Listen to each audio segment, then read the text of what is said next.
main gripe with the BO3 is whoever grabs the control point first tends to win it. But Right. mathematically, I mean, I haven't done any research myself to really back that up. But if someone ever did do the research, I'm sure that would be right in line with that. All right, so we've got the Sailor Scouts are your blue team up in the top left. We've got the Unicorn Gods up in the top right. Worth pointing out, the Sailor Scouts are actually an entirely female squad here, which is rather rare. So make sure to use the correct pronouns when casting them. Surly Sheep here on the Pharah with Quake tagging along as Mercy. It looks like we don't have a Pharah Mercy on the other side. Sweet Dreams is going to be playing Mercy, but they've got no Pharah, just a Genji in tow. And it looks like we do already have that first kill on the board, and that's going to be a big one too, because it's the Mercy going down as Sailor Scouts pick up that first kill, and they're just looking to try to secure this point here. Annie on fire, pick up a second one. That's going to be the Death Wish, and it seems as though Sailor Scouts is going to be able to pick this one up. They're going to take the first capture. I was wondering if Winston was going to take a dive off the side. Lucio chose to do that, but Winston, of course, was able to leap away and still survive. So Condemner, they're going to wait for that Lucio to respawn. But yeah, Surly Sheep nailing some rockets already through the opening there with that Mercy boost. Still looking for some targets now, but they've got pretty dominant control of the point to start us off. Now they're looking to make a re-engagement here, but they're taking a lot of pressure. Look at that King already down to half HP, forcing a lot of his cooldowns out before he can even really go in. Now they have to basically just wait out those cooldowns, and they're going to lose a lot of score percentage in the meantime. Yep, ticking up and up. There's a Diva explosion coming out. Does manage to catch both supports there on the side of Unicorn Gods. Excellent play from Annie on fire to keep control. That's going to give them another 15-20% easily. And if they keep them at bay like this, I'm expecting 100-0 at this rate. It's just both of these first fights here. I mean, they've just gone very much the way of Sailor Scouts, where Sweet Dream 98 has been killed off first in both of those fights. You've got to make sure that your Mercy is involved in these fights, or else you're really going to be very much behind. And it seems like they're going to go ahead and get another one going. The Resurrect going to be down again, though, for that Mercy. I'm watching Gates right now on the Roadhog as he does have Whole Hog available. Hasn't chosen to pop it just yet. Just trying to keep himself alive. Missing another hook on the Mercy. Pops the ult right before going down, unfortunately. Quake and the rest are going to benefit from that sound barrier from Mixie. And yeah, 75%. Almost the entire enemy team killed off there. Surly Sheep and Annie on fire lighting up that kill feed, and it looks like Unicorn Gods are in dire straits here. They do have a sound barrier to work with and the Valkyrie from Sweet Dream to try and make something happen here. Big thing here is that the sound barrier is gone from Mixie. That's all they've had to use so far, so definitely looking good for them. But they have to get on the point here because Denver's going to have to fake Oh, 2 HP! Do that sound barrier coming out. Looks like they're going to get on the point. Lucio, I thought he was going to die before getting it off, but he managed to hit the sound barrier with only 2 HP. Deathwish does go down first, though, so it's still a 6v5. Annie on fire again with the double on both supports. Excellent stuff there. Diva definitely an MVP on that first round.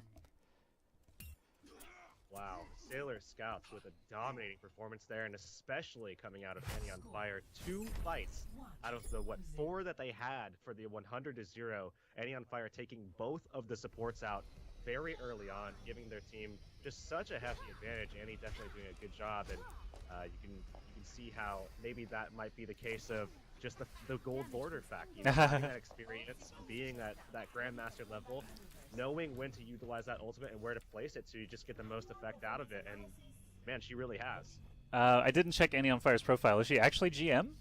Yep. Sweet. Nice. Excellent. My peak's 3844, and I've slid all the way back down to 3K. I don't know if I'll ever get back up.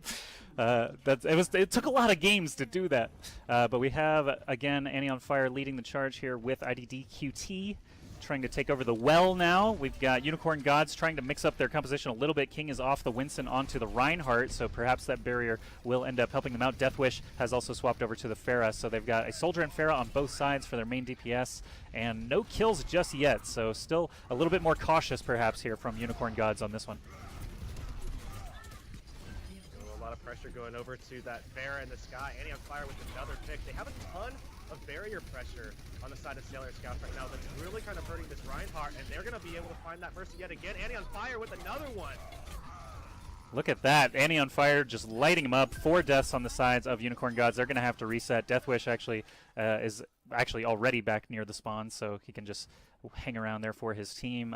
Looks like Annie on Fire up to 78% toward that Diva Explosion already. If you compare the Pharah's ult percentages, you see Surly Sheep 75% compared to Deathwish's 23%. That's slow going here for Unicorn Gods, but they're all bundled up now, trying to break their way in here. Gates dropping the biofield there, try and get everyone back up to full health. There's a bit of a Pharah duel unfolding here, but it's a Pharah Mercy versus just a Pharah. That's always a tough proposition. King opens the door a little bit here with a kill onto Mixie.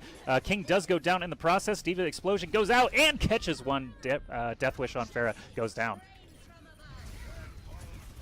You can see the pressure coming on here. I mean, look at this, the way that they decisively win these team fights, and really all it takes is one, maybe two ults just to secure every single one of these. And remember, throughout this entire thing, you can just see the pressure that's coming out onto that Reinhardt shield where King is just struggling to get things done because of the pressure that's on his barrier. Annie on fire, Tachi, you got IDDQT as well, Surly Sheep putting some pressure down. I mean, a lot of these guys are just thrusting everything that they have to break that barrier down and give their team a huge advantage going into the beginning of every single fight.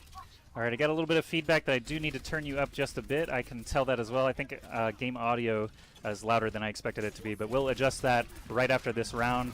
Right now, Orisa does have an ultimate available. The Bongo could go down here to help out everybody. Quake and Mixie do have their support ultimates as well, so if they just stand firm on the point, they've got a chance. What a stun coming on Annie on fire. He's actually going to follow it up. Gets a huge knockdown, taking the Diva out of play, but it's just not going to be enough. Sailor Scouts. Surly Sheep. These girls are monsters. Surly Sheep just took full advantage of that while they tried to take advantage of the Earth Shatter. Surly Sheep was not caught in it, so it was just pouring out rockets into that enemy field there. King taking a lot of shield damage already, but he's got no chance to even get to the point in time. So that is a swift victory. 100-0, 100-0. Sailor Scouts taking it 2-0 on Ilios to start off these group stages. Insane performance. I mean, honestly, not a performance I think anybody really would have expected. I mean, not putting anything away from these girls, rather, but you know, just to see such a dominating performance at all in the round one is so huge. I mean, 2 100-0s. That's just not something that I think anybody could have saw coming. I definitely did not, but I mean, I didn't really do a whole lot of research on these teams. I'm happy to be surprised, you know. But that is the first game in the books already. So again, welcome everybody if you're just joining us here to